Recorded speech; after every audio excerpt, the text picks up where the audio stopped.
now, and we're off. Our last video of oh, something's happened to my screen. My screen is gone, is it? No, I went black there for a while, but I think display driver stopped responding and has recovered. Okay, my computer went down. We've recovered, guys. Yeah. Panic averted. Don't panic. I'm still here. Arsenal had a stutter. It's not their first stutter. It won't be their last. Hopefully it'll be their last. Our last video of this football season 22-23, and we're making this video to do a review, look back at our predictions from the start of the year just to see how accurate we were and maybe discuss teams, how they performed during the year. Now, we were pretty good. I mean, we got the top six more or less nearly right, not in the right order, but we had the right team. Not in the right order. We both counted a team that we didn't expect. Like you counted Newcastle, and I counted Man United in the top six. Yes. So we were both out by one. Like we and that was Chelsea. Chelsea didn't get in the top six, and we both had Chelsea in the top six. And Spurs as well was the other team that let us down. But Spurs didn't make it either. Yeah, that is true. Yes. Yeah.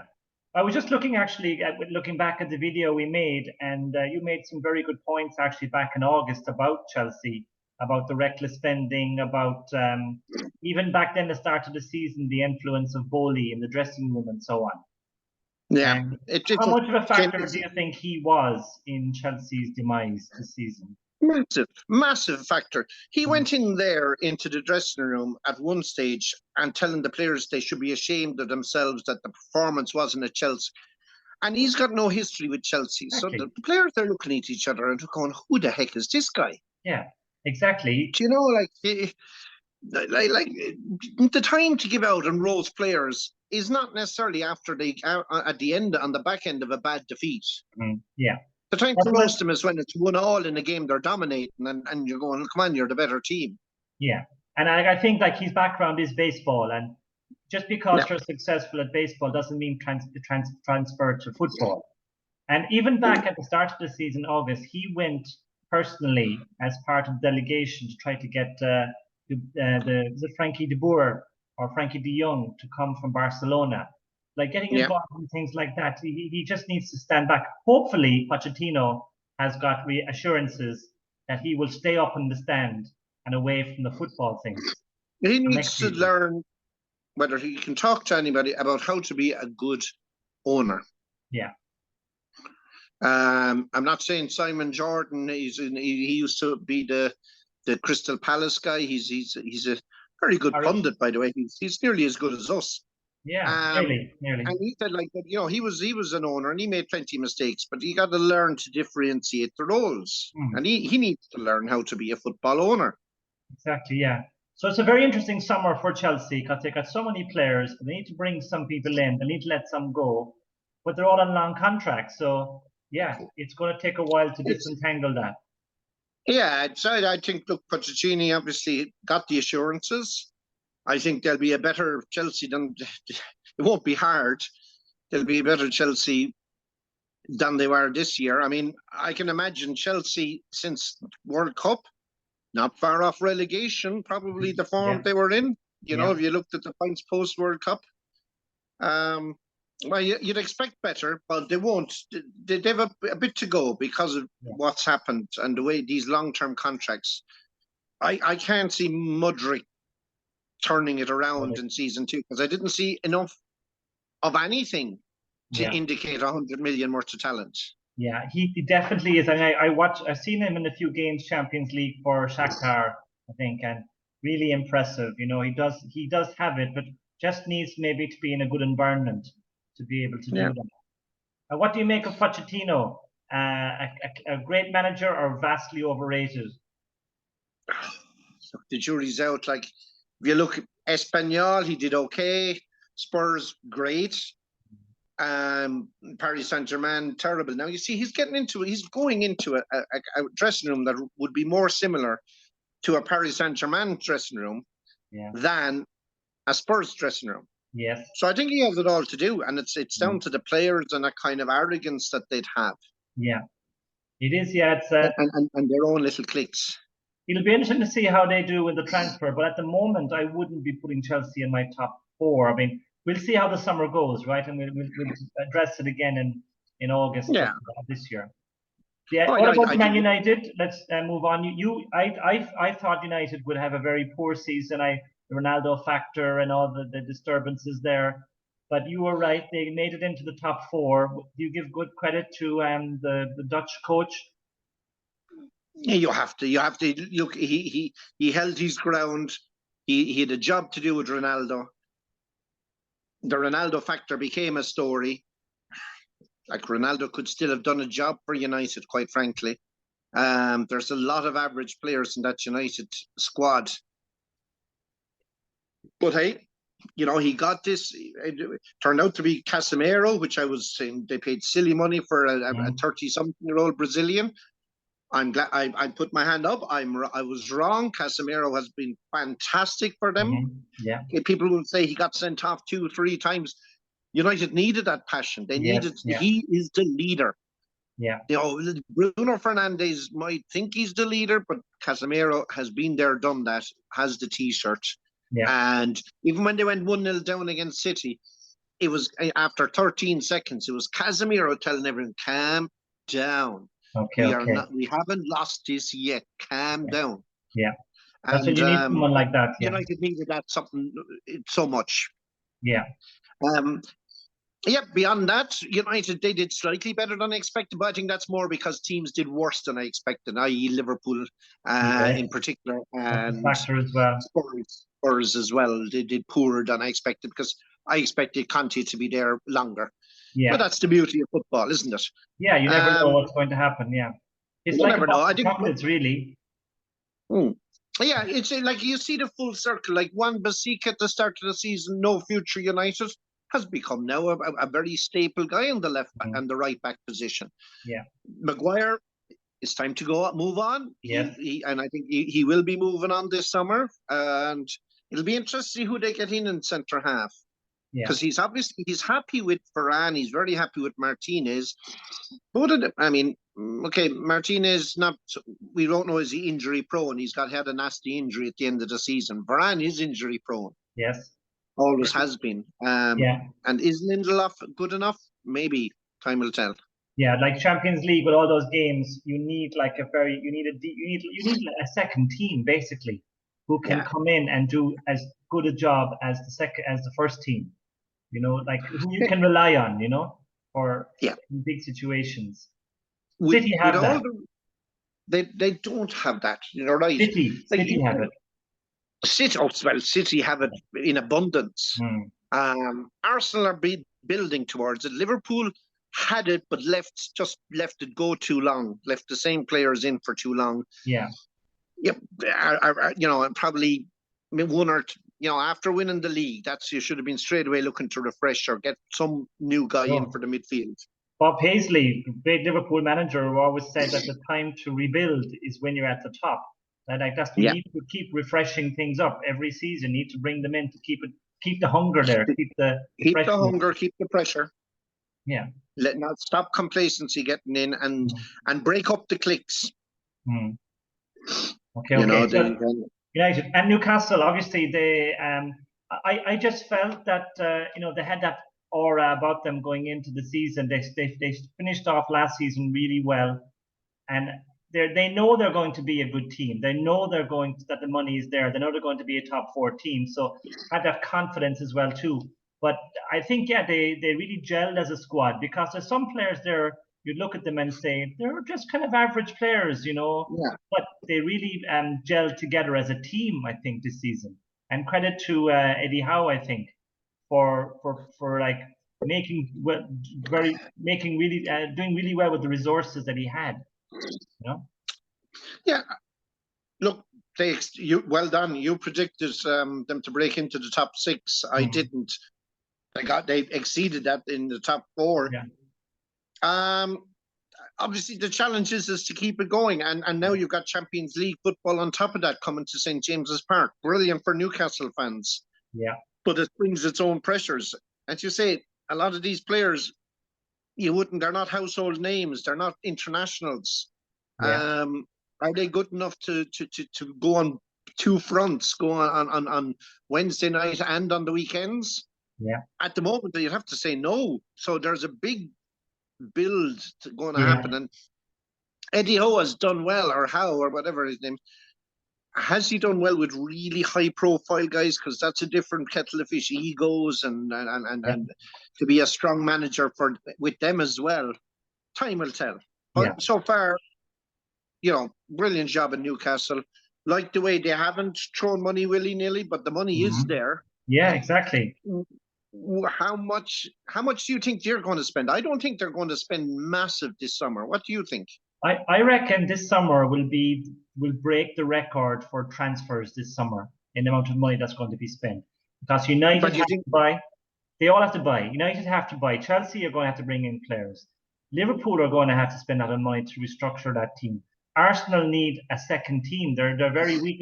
They've got a first team which is really good, but they've got no one in reserve, really, you know, like to coming in. So Newcastle are going to spend, and all the new teams. You watch it this season, this summer, will break the bank for, I think, for summer transfers. I'm sure. We'll see that now. Okay. Yeah. Anyway, so then Spurs. Obviously, you were very. I guess we thought Conte, you know, was the man because he was so shrewd in getting them into the top four at the end of last season.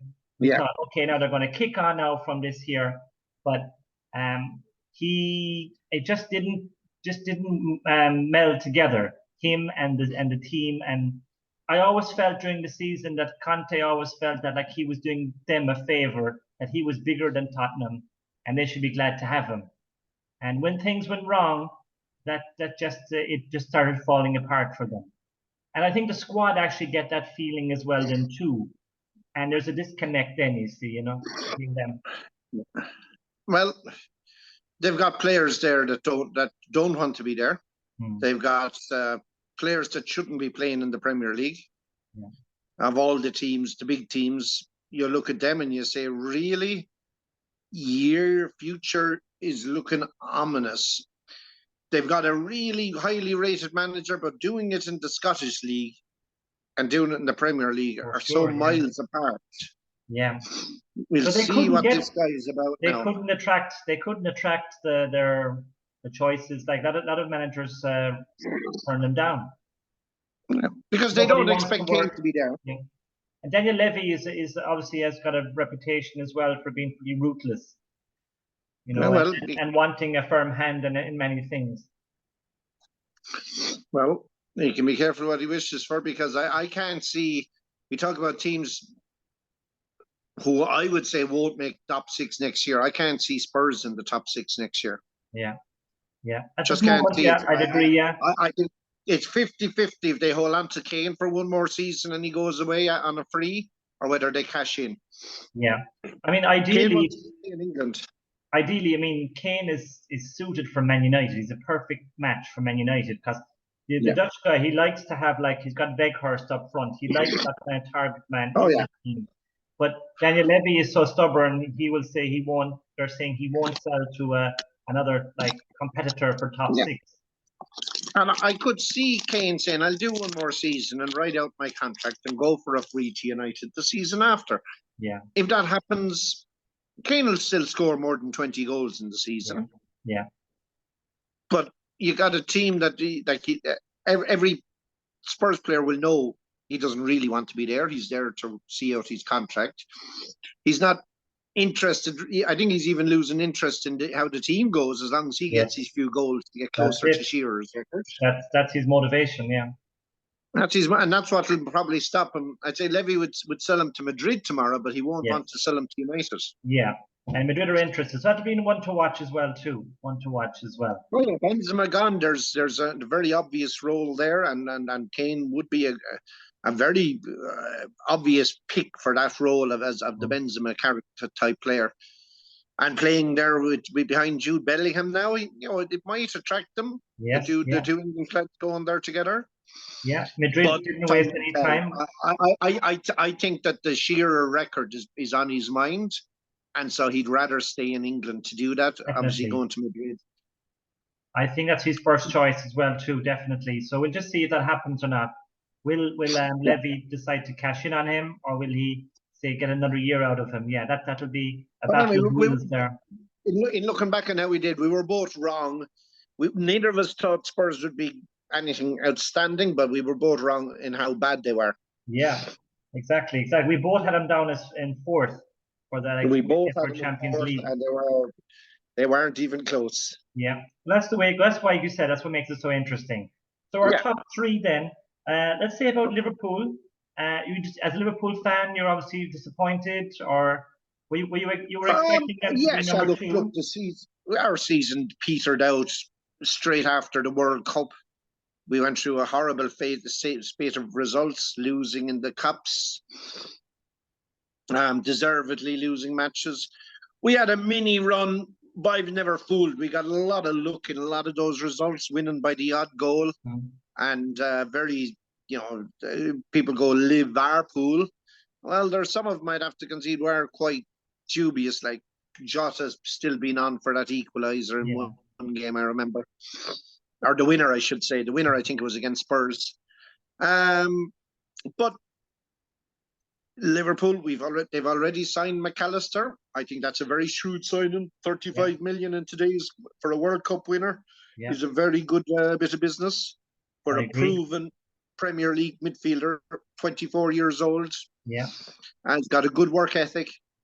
So we got to see beyond that. The Nunes, and I still think we lack a little bit of imagination and a little bit of that kind of flair that you see as João Felix or a Bruno Fernandes, them kind of attacking midfielders. Yeah. I think we're a bit lacking on the passer, the creator. Okay. Salah's head down and solo, and he'll try and put it in the back of the net, but he's not really a visionary. Yeah, needs someone to put him through, to put him in on goal. Exactly, and so we still need that. Yeah. Let's see how we go. No, I reckon. I mean, Klopp is one of the top four managers in Europe still. I reckon, and I think that he's probably was maybe he was surprised at how quickly the midfield aged or their levels dropped this season. That's why he's so keen to reinforce the midfield. And you probably need to maybe your centre halves as well too. Not a very good players there in the past, but their level dropped. But again, when your midfield isn't protecting you, no matter how good defender you are, you're going to be shown up. If you're being pulled left, right, and centre with gaps everywhere, you see. So I reckon Liverpool will be back next season again in the mix. And, even when people say, and you say Liverpool back next season, and we'll do a thing on next season closer to the season. We see how it goes. But we still feel like being back isn't like, are you going to be up at the same level as City? Nobody's going to be, because City are going to push on again, aren't they? Well, you don't know. I mean, that's the thing. Usually, fullbacks, you say, where can they improve? They'll get more fullbacks that will play both ways. And yeah, that's it. They'll have the keeper playing the striker, and the striker playing. Yeah. So anyway, but okay, So Liverpool, disappointing season. I suppose after enough seasons fighting toe to toe with City, and coming second place in most of those fights, quite frankly, there was a bit of a relief to watch Arsenal do it. And was like, thank you, Arsenal, for at least keeping the season interesting. Because that's all I knew. Like that's all I felt Liverpool were doing the last few seasons. You're fighting against it. You're on an uphill battle, but by keeping close to them, you keep the season interesting. Yes. We were nowhere near them. If he didn't have such a great season, it would have been an absolute cakewalk for him this season. That's right, sure, yeah. Well, that leads us on to Arsenal. I mean, I put them down for number 2. I just felt that there was great potential there from the last season. And I felt that it was a good possibility that they could, if they gelled at all, the potential was there. And they did play some really lovely football. And as Roy Keane said, they just ran out of gas at the end. It was a step too far from them. But In the early video in August, I said you've got one player in there called Xhaka who loses the head. Again, a hand up. Xhaka, you had a great season. Whether working with Partey or whatever, or you matured. You took leadership responsibility. one of the unsung heroes of Arsenal. I think the Xhaka story is a great story. Yeah, I think one of the key things was before he was always like in front of the back four. So when he made a mistake, it was like they were in on goal or he pulled someone down. But by pushing him up more towards the other penalty area, then he's not involved in so many of those things as he used to be. But it was a good tweak, all right, and it worked very well. It worked very well. So we're looking forward to next season. I hope, they're thinking about bringing in Declan Rice. I mean, after West Ham winning the cup last night, his price has gone up another 10 million probably. Maybe he would still be a very good player. He'd be a shrewd acquisition. I'd love to see Liverpool in the running for him, but I think after getting McAllister, Liverpool might be just saying we'll get more of these 35, 40, and Rice is more 70, 80. Yeah, he's going to be expensive, no doubt about that. And if they bring in, we will see. I mean, again, we don't know how the summer is going to go, but we're just looking back at the past season. The young players really have stepped up, like Martinelli and Saka. I know were our most mature players when things were tough. They were the ones who kind of carried the team forward. And Odegaard is blossoming into like Kevin De Bruyne light. He's got the potential to take over, step into his shoes. But so I was very happy with Arsenal. I mean, at the start of the season, if you'd said, they'd finished second, you'd have said, "Oh, I'll take that."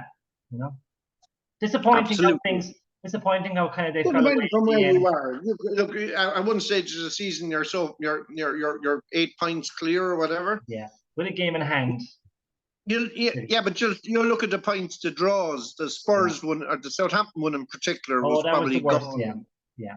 That was the Liverpool one wouldn't have been much better done it because you were 2-0 up after an early stage. Exactly, 2-0 up against West Ham. So just that they didn't have the you need to have certain strength, mental strength.